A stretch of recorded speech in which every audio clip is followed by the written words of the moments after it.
Bonjour. Dans ce tutoriel, nous allons entamer la suite des marchés publics. Comme vous voyez sur cette première image, il s'agit de l'exécution d'un marché de travaux de voirie, qu'on appelle les enrobés bitumineux ou travaux de goudronnage. Par la suite, nous allons voir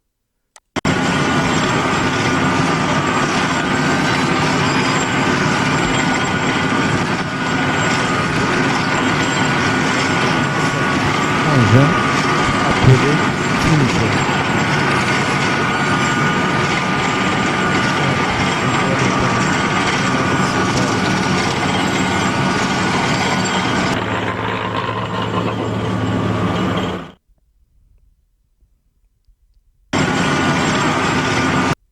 Par la suite, on voit dans cette image un marché pour l'exécution des travaux de bâtiments.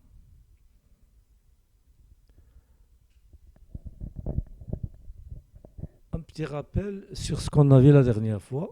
On a vu que dans la séance passée, qui sont concernés par les marchés publics, on a vu que ce sont des entrepreneurs, des fournisseurs, des prestataires de services. Aussi, il y a des fonctionnaires et des étudiants. On avait aussi la définition d'un marché public qui est un contrat écrit passé entre une administration et un entrepreneur ou fournisseur, un prestataire de services. Les différents types de marchés, on a vu qu'il s'agit du marché de travaux, du marché de fourniture, du marché de services.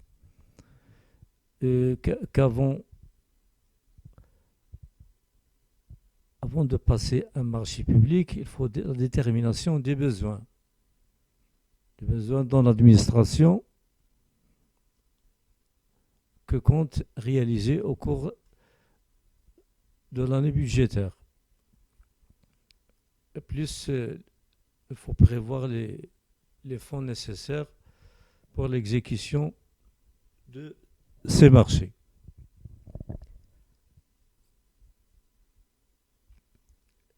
Les marchés sont gérés par un décret. Un décret, c'est une loi qui gère les marchés publics. Donc pour les marchés publics, ces décrets sont gérés par le décret numéro 12-349 du 20 mars 2013 et qui est paru au bulletin officiel numéro 6140-25 du 4 avril 2013. Donc ce décret, il fixe les conditions et les formes dans lesquelles sont passés les marchés pour le compte de l'État, établissements publics, les régions, préfectures, provinces, communes, urbaines et rurales. Le présent décret fixe aussi, en outre, certaines règles relatives à leur gestion et à leur contrôle. Je vais vous mettre ce décret en bas de la vidéo pour ceux qui veulent le télécharger.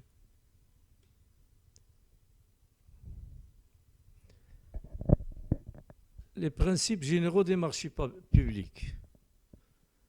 Donc, pour passer un marché, ce marché doit obéir et prendre en considération les principes suivants.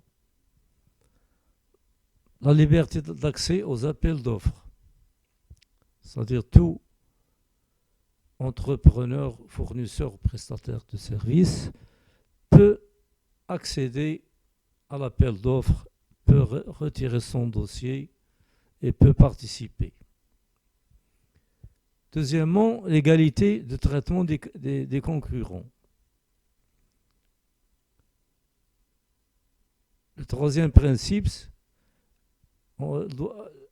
le maître d'ouvrage doit garantir les droits des concurrents. Le quatrième, c'est la transparence dans le choix du maître d'ouvrage. Obéir aux règles de la bonne gouvernance, respect de leur environnement. Exemple, pour l'emplacement d'une station de goudron ou d'enrobage, elle doit être placée loin de la population.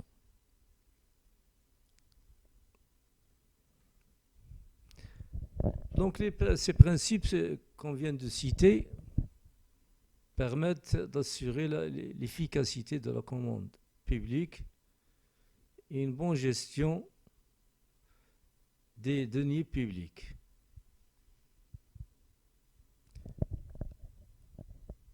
Les marchés publics exigent aussi une définition préalable des besoins de l'administration, le respect des obligations de la publicité et de la mise en concurrence, le choix de l'offre économique la plus avantageuse pour les marchés de fourniture et la moins disante pour les marchés de travaux. On va voir maintenant ce qu'est un marché de travaux.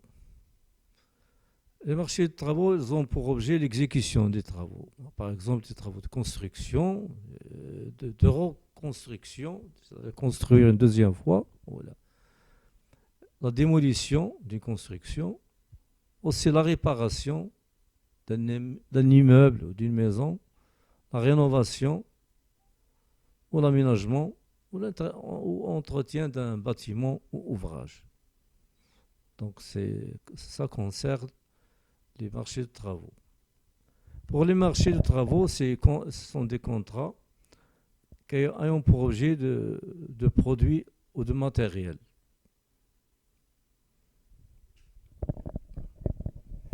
Pour les marchés de services, sont aussi passés par contrat, mais qui ont l'objet la réalisation de prestations de services. Par exemple, des études, une maîtrise d'œuvre, location des équipements, location de matériel ou vente de logiciels, mobilier, le mobilier de bureau, véhicules et engins, assistance formation, contrôle de qualité des matériaux, essais géotechniques, prestations architecturales. Donc tout ça, un exemple de marché de services. Maintenant, nous allons voir qu'avant tout appel à la concurrence ou aux négociations, l'administration doit déterminer le besoin et estimer le coût des prestations aussi exactement que possible les besoins à satisfaire. Et cette détermination du besoin doit être définie en se référant à des normes marocaines ou à défaut à des normes internationales. Donc il est interdit de mentionner une marque commerciale comme Osram pour les lampes d'éclairage par exemple, ou Dacia pour un véhicule, etc. Dans ce cas, et au cas où il n'y a aucun moyen précis de décrire les caractéristiques, on utilise les termes ou équivalents ou similaires. Donc il ne faut pas préciser la marque d'une marchandise. Il faut dire par exemple Osram ou similaire. Adidas par exemple ou similaire. Nike ou similaire, etc. La définition des spécifications techniques ne doit avoir pour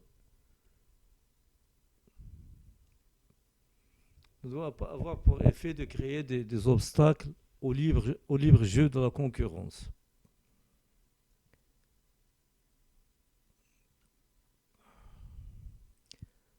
Donc par la suite, il faut établir une estimation des coûts des prestations avant tout appel à la concurrence par le maître d'ouvrage. Là, vous avez un exemple de travaux de construction. On voit sur cette image. Là, exemple de fourniture, par exemple, de carburant dans une station à essence. Là, un marché de services, par exemple, service de sécurité ou de gardiennage.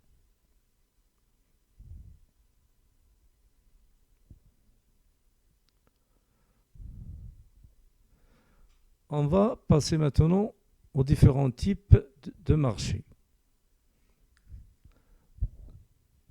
Les différents types de marchés. On trouve par exemple un marché simple, c'est-à-dire qu'un marché pour une durée d'une année, ou un marché cadre, c'est aussi un type de marché. C'est un marché qui peut s'étaler sur une durée de 3, 4 jusqu'à même 5 ans. Un marché reconductible, c'est un marché qui se renouvelle d'année en année, qui peut durer jusqu'à 3 ans ou même plus dans certains cas. Et un type de marché à tranche conditionnelle, c'est-à-dire à tranche, mais à des conditions bien déterminées par l'administration. Un marché à loti, c'est un marché au lot.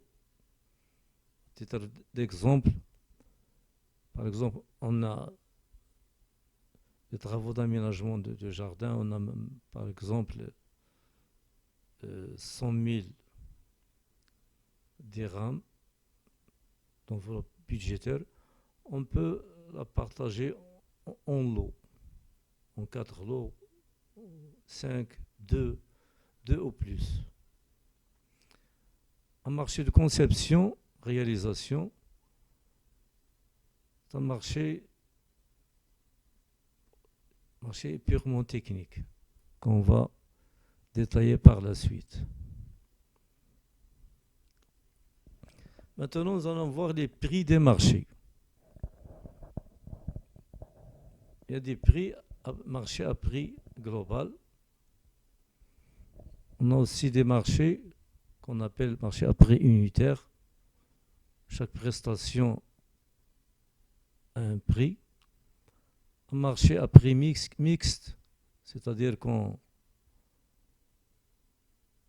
a les deux, prix global et prix unitaire. Enfin, un marché à prix au pourcentage,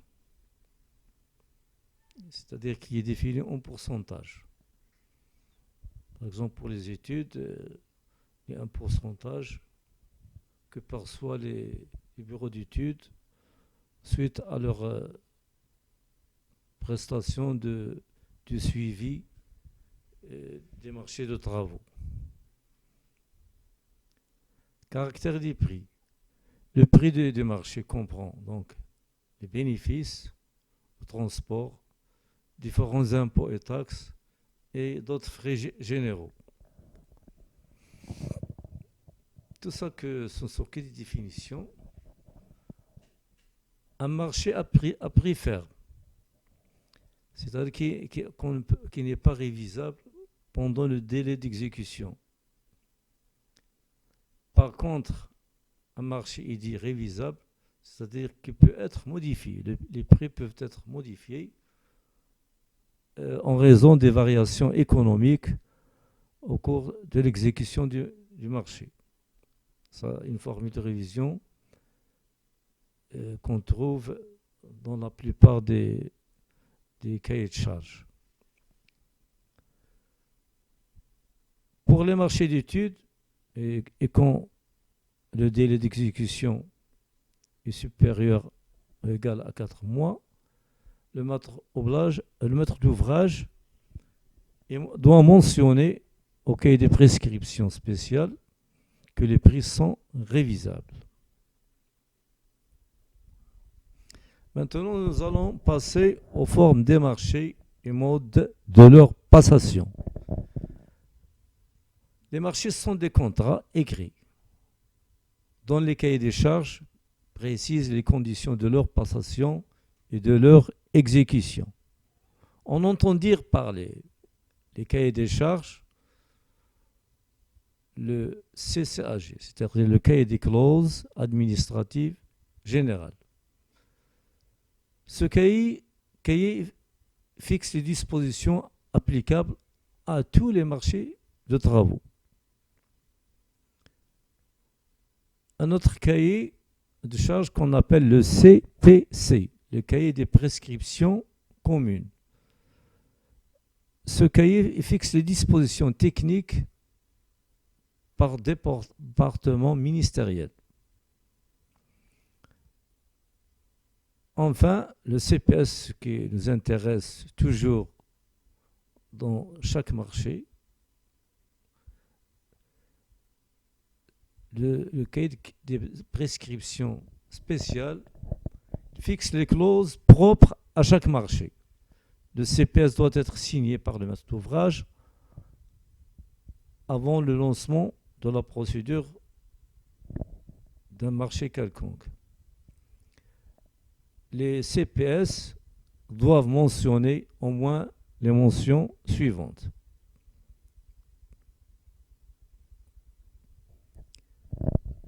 Je vais vous mettre aussi en bas de cette vidéo un modèle de cahier de prescription spécial. Maintenant, nous allons passer aux formes des marchés et modes de leur passation. Donc, on a vu que les cahiers de charges comprennent les CCAG, les CPC, les CPS. Et que les CPS doivent contenir au moins les mentions suivantes qu'on voit ici.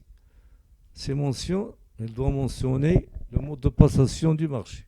C'est un marché, il est passé par appel d'offres ouvert ou par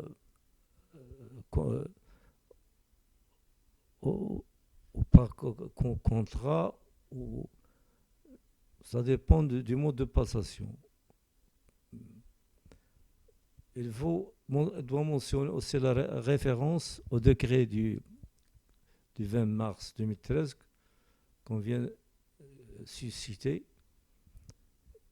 l'indication des parties contractantes, c'est-à-dire le maître d'ouvrage qui est l'administration et l'entrepreneur, fournisseur ou prestataire de services, doivent être tous mentionnés à ce cahier de prescription spéciale. Il doit mentionner aussi l'objet du marché, la consistance des travaux, de quoi sont constitués ces travaux, ou ces fournitures, ou ce service, la localité du lieu d'exécution, aussi l'énumération des pièces par ordre de priorité, qu'on va voir par la suite, c'est-à-dire ces pièces qui sont le présent cahier de charge, l'acte d'engagement, la déclaration sur l'honneur, etc. Le prix, aussi le délai d'exécution, les conditions de réception et les conditions de livraison, aussi les conditions de règlement, les clauses de nantissement, qu'on va voir ce terme par la suite, nantissement, c'est-à-dire quand l'entreprise demande un prêt d'une banque, les conditions aussi de résiliation, l'approbation du marché. Maintenant, nous allons passer au mode de passation des marchés. Les marchés peuvent être passés, soit par appel d'offres ouvert, appel d'offres avec présélection, ou avec concours, ou peuvent passer par un marché négocié. On dit qu'un marché est passé par appel d'offres ouvert lorsque tout candidat peut obtenir le dossier de consultation et présenter sa candidature. Un marché est dit passer par appel d'offres restreint lorsque seuls les candidats autorisés d'être consultés par l'administration peuvent remettre leurs offres. Exemple, suite à deux appels d'offres infructueux.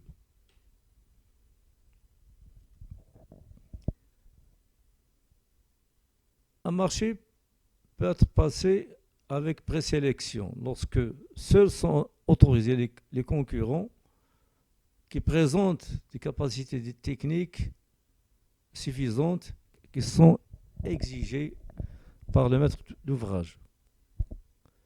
Le concours aussi met en compétition des concurrents sur la base d'un programme pour la réalisation d'une prestation nécessitant des recherches particulières d'ordre technique, esthétique ou financière.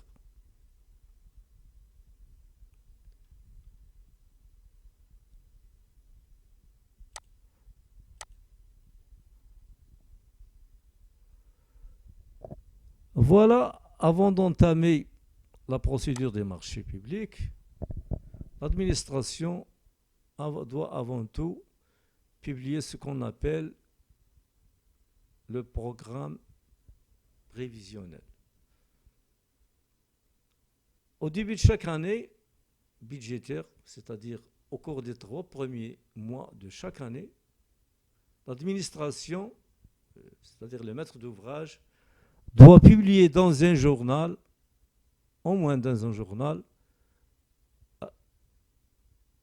et au portail des marchés publics, la liste détaillée de tous les marchés que l'administration compte passer au titre de l'année considérée et afficher dans les locaux de l'administration pendant une durée de 30 jours.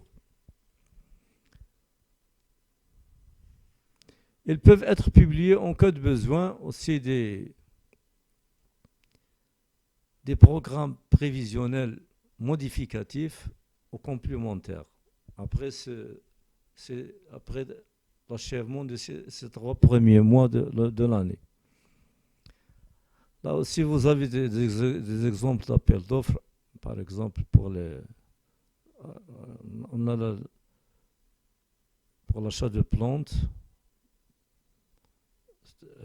nature de prestation, c'est une fourniture. Par exemple, le lieu d'exécution, par exemple, Oujda, Berkane ou Fès, où se fait l'exécution. Le mode de passation, par exemple, appel d'offres ouvert. Là, vous avez un modèle à publier dans les journaux et au portail, c'est-à-dire sur Internet, ce qu'on appelle le portail des marchés publics. Deuxième exemple, les travaux de voirie, nature des prestations des travaux, le lieu d'exécution, Berkane par exemple, le mode de passation, appel d'offres ouvert. S'il s'agit d'un appel d'offres restreint, on écrit restreint, appel d'offres restreint. 3 exemples, les études architecturales. Là, il s'agit d'un marché de services, le lieu où s'effectue le marché, par exemple Fès, etc. Ou le mode de passation. C'est ainsi que se termine ce tuto. Merci de votre attention et à la prochaine tuto.